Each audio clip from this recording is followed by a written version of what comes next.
Israel की तरफ से जोरदार झटका यूक्रेन को कुछ इस प्रकार से दिया गया है, आसान जबान में समझ लीजिए।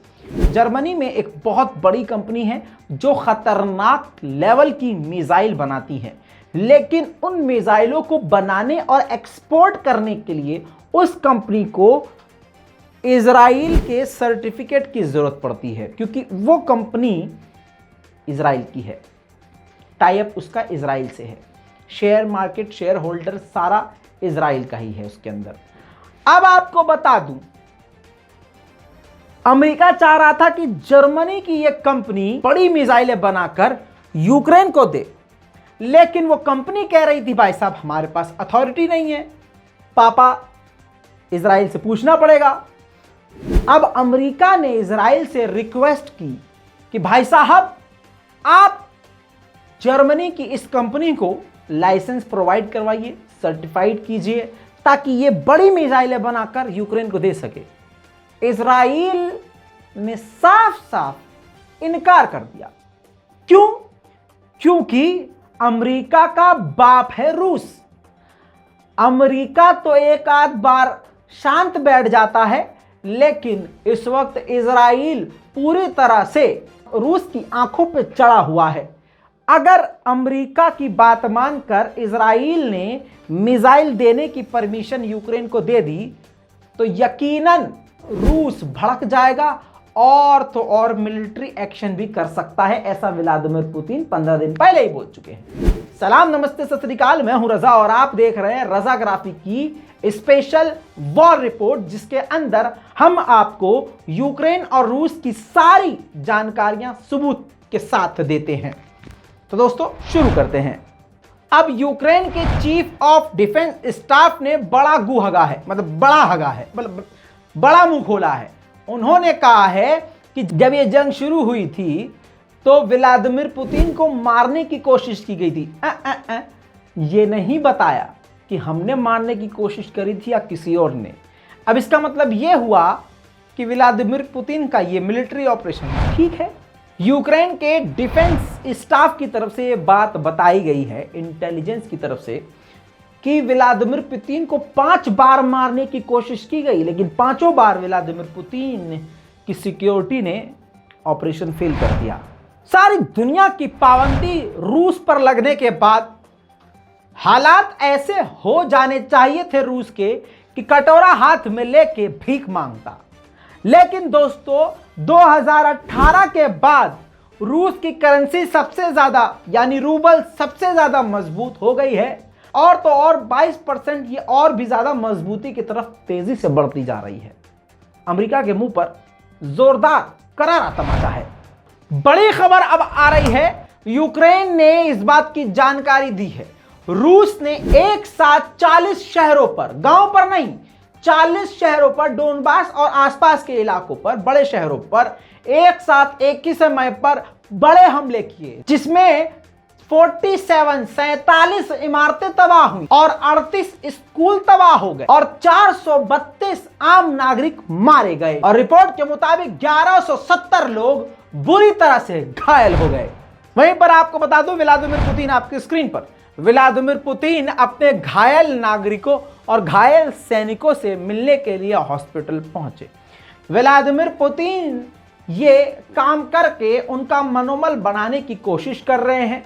कहा यह जा रहा है कि व्लादिमीर पुतिन का ये पब्लिसिटी स्टंट है, लेकिन हकीकत में यह है कि व्लादिमीर पुतिन का खुद बीमार होते हुए भी अपने घायल सैनिकों से मिलना अपने में ही एक बड़ी बात है। खैर, व्लादिमीर पुतिन के इस स्टेप को आप क्या मानते हैं, कमेंट जरूर कीजिएगा। अब आपको बता दूं, तुर्की ने कहा है कि हम रशिया और यूक्रेन से बात कर रहे हैं कि जो सामान इंटरनेशनल लेवल पर यूक्रेन एक्सपोर्ट करता था, जिनकी पूरी दुनिया में अब कमी हो रही है, वो सामान अभी यूक्रेन में फंसा हुआ है। तो हम दोनों देशों से बात करके यूक्रेन का एक रास्ता खुलवाकर, कॉरिडोर खुलवाकर, वो यूक्रेन के फंसे हुए सामानों को हम पूरी दुनिया में पहुंचाने के लिए तैयार हैं। वहीं आपको बता दूं, ये है चेचन रिपब्लिक, इसका ये झंडा आप देख लीजिए, और उसके बाद चेचन का ये मैप देख लीजिए। ये वो कंट्री है जो मान गई है कि वो सोवियत संघ के बने हुए हेलीकॉप्टर यूक्रेन को देंगे। इतना ही नहीं, सोवियत संघ के हथियार भी देंगे और यूक्रेन के खराब हथियारों को, बिगड़े हुए टैंक, गाड़ियों को ठीक भी करेंगे। एक कंट्री है हंगरी। हंगरी हमेशा से रूस का साथ देता रहा है। इस जंग में भी रूस की तरफ हंगरी खड़ा हुआ है। अब हंगरी को गैस मिल रही है रूस के जरिए, और गैस पाइपलाइन रूस की यूक्रेन की जमीन से होती हुई हंगरी गई है। अब यूक्रेन ने हंगरी को कुछ इस प्रकार धमकाया है, कहा है कि ये जो गैस पाइपलाइन रूस की हमारी जमीन से होती हुई हंगरी गई है, इस पाइपलाइन को भाई साहब कुछ भी हो सकता है। हाँ, समझ रहे हो? समझा? तू समझा? नहीं, तू नहीं समझा। तू समझा? हाँ। नहीं, तू समझा नहीं। कहा जाता है उड़ता हुआ तीर नहीं लेना चाहिए और जबरदस्ती किसी के फटे में टांग नहीं अड़ानी चाहिए। खासकर जब कोई आपको चढ़ाए तो चढ़ना नहीं चाहिए, इवन पीछे हट जाना चाहिए 4 कदम। लेकिन दोस्तों, पोलैंड बहुत ज़्यादा उछल रहा था। अभी कुछ ही दिन पहले मैं ही तो आपको रोज़ खबर सुना रहा था कि पोलैंड ने ये हथियार दे दिया, पोलैंड ने उतने टैंक पहुंचा दिए, ससुर ने इतने टैंक और इतने हथियार यूक्रेन को दे दिए कि खुद उसके देश की सुरक्षा के लिए टैंक और अब हथियार नहीं बचे हैं। और जब वो बिना कुछ बताए, बिना कुछ बोले, चुपके से अंदर ही अंदर दूसरे देशों से टैंक और हथियार खरीदने की कोशिश कर रहा है, तो सभी देशों ने मना कर दिया कि दबाव हम काहे दें, हम अपने देश की सुरक्षा करेंगे कि हम तुम का दें, बुड़बक। अब मामला कुछ इस प्रकार हो गया कि पोलैंड बौखला गया कि अब क्या यार, अमेरिका के कहने पर हमने इतने सारे हथियार यूक्रेन को दे दिए, अब हमको कोई हथियार नहीं दे रहा है। आखिरकार पोलैंड को हगना पड़ा। पोलैंड ने सारी दुनिया के सामने बोला कि हमने इतने हथियार यूक्रेन को दे दिया, हमारे पास भैया हथियार खत्म हो गए, और अमेरिका से रिक्वेस्ट की है, भाई साहब हमको हथियार दीजिए, भाई साहब बताइए। फ्री में हथियार अमेरिका नहीं देगा, पैसे देकर भी पोलैंड को रिक्वेस्ट करनी पड़ रही कि भैया हम पैसा भी देंगे, हमको हथियार दे दीजिए, डिस्काउंट भी नहीं चाहिए। यह होता है किसी की बातों में आने से। इसीलिए कहते हैं इस जंग से सबक सीखो, किसी की बातों में बच्चों नहीं आना। हाँ, अपने काम से काम करो। वहीं पर फिनलैंड की खूबसूरत प्राइम मिनिस्टर पहुंच चुकी हैं इरपिन। जी हां, तस्वीरों में देखिए। हमने तो कई घंटे तक देखी है, लेकिन आप पॉज करके देखिएगा, हमारे पास इतना समय नहीं है। प्रेसिडेंट हो तो भाई ऐसे हो। अरे मैं तो कहता हूं हमारे देश की तो नूरा फातेही होनी चाहिए। ये काट दियो, मेरे दिल की बात आ गई मुंह पर। खैर दोस्तों, आपको बता दूं कि दोनों देशों के बीच में डील भी हुई है, यानी फिनलैंड और यूक्रेन के बीच में डील ये हुई है कि यूक्रेन के जो शहर तबाह और बर्बाद हुए हैं उसको बनाने में यूक्रेन की मदद फिनलैंड करेगा। मारियोपोल का सेंट्रल इलाका, बिल्कुल सेंट्रल इलाका, खंडर से भी बुरा हो गया है। देखिए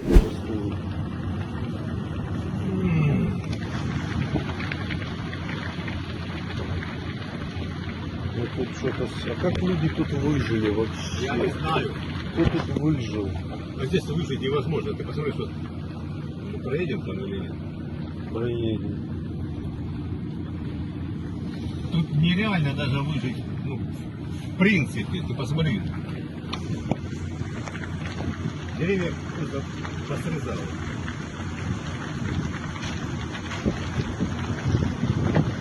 Этому дому переходит. Смотри, я вижу.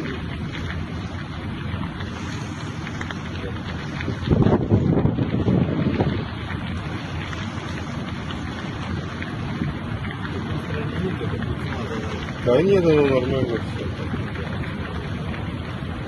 Лента где-то тут должна быть.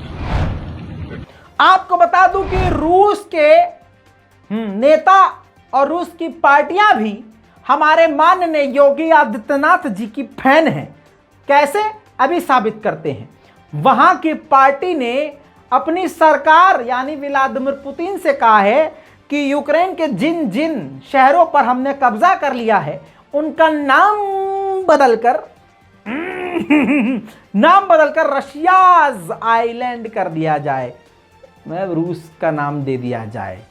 सुनिए। Наша фракция направила губернатору Сахалинской области Валерию Лимаренко и председателю законодательного собрания Сахалинской области письмо с предложением инициировать поправку в Конституцию, это право субъекта федерации, о изменении названия Сахалинской области. Мы предлагаем называть Сахалинскую область и Русские острова, потому что те 4 острова, на которые регулярно претендует Япония, эти острова...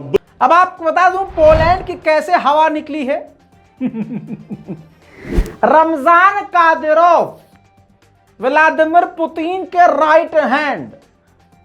रूस की सेना यूक्रेन में नहीं जीत रही थी, तब व्लादिमीर पुतिन ने अपनी जेब से रमजान कादिरोव को निकाला और कहा जा मेरे चीते, और उसके बाद रमजान कादिरोव ने काया ही पलट दी।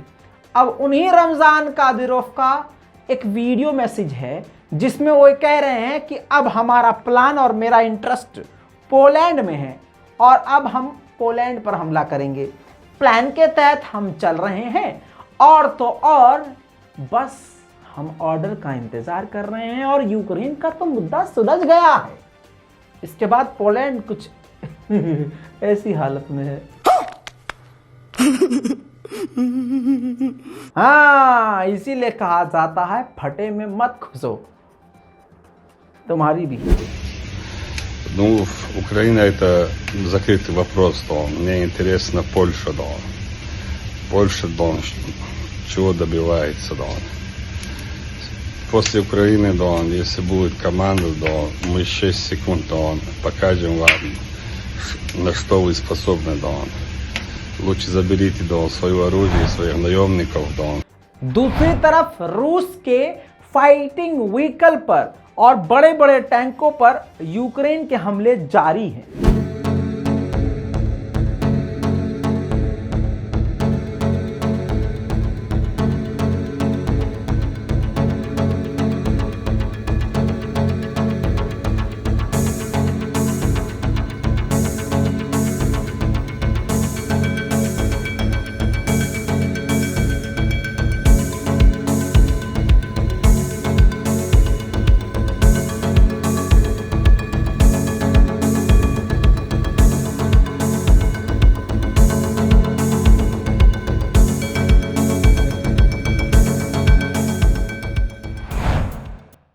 लेकिन बवाल तो रूस के अंदर भी आया हुआ है। रूस में भी भाई शांति नहीं है, अमन नहीं है। रूस की वैसी खटिया खड़ी हुई है। आग का मसला महीने से सुधर ही नहीं रहा है। हर दिन आए दिन आग लगे जा रही है रूस में और वजह नहीं पता चल रही है। अब सेंट पीटरबर्ग में खतरनाक चर्च के अंदर आग लग गई है, खतरनाक आग, और ये आग की वजह भी अभी तक किसी को नहीं पता। देखिए खौफनाक माहौल।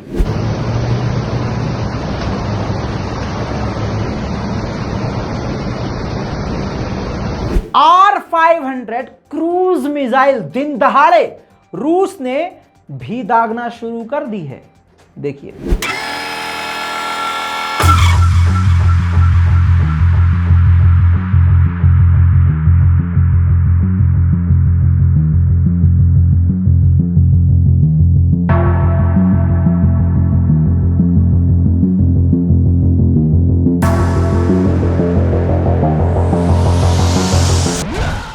दोस्तों, हालात काफी खतरनाक हैं। आपको क्या लगता है, क्यों लगता है, जो भी हो दिमाग में नीचे कमेंट कर दीजिएगा। इस रिपोर्ट को शेयर कीजिए और ये रिपोर्ट आपको यूक्रेन और रूस वाली हर दिन चाहिए या नहीं, नीचे कमेंट कर दीजिएगा अगर चाहिए तो। चलिए, जय हिंद।